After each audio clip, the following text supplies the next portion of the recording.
My It's people have not been doing new. this. I mean, it It's would, not new. So, first question I have for you, Kimberly, is from your perspective as an Indigenous woman who's also a psychotherapist, what was missing in your traditional training and your application of your training in the psychotherapy room? I know for years and years you weren't bringing in the wisdom of your heritage. So, what do you think was missing that you're now applying? yeah.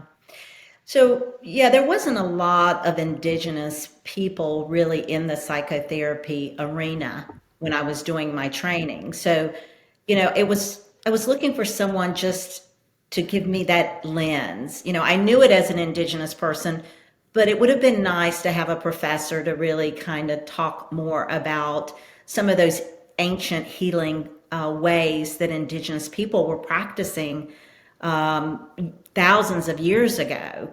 And so, it's just very holistic approach to healing and, really learning some grounding techniques that I think were just missing. How it applies to some of the things that are kind of like, oh, this new grounding technique we're learning, this meditative, quieting that we're learning. You're like, hello.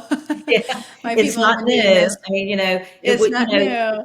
no, indigenous people were doing a lot of just like even with the, like the learning how to, even sweat and go into prayer. And then after they would sweat, they would actually go jump into some water to, to calm their nervous system. So it was a great way just to regulate their emotions. So you have all this understanding and knowledge that you kind of put on the back burner for a while Yeah. as a psychotherapist, and we're trying to kind of practice from a more Western Mhm. worldview perspective or something like this. Yeah. And then at some point you had some understanding of, hey, I've got really something to add to this that I think Mhm. is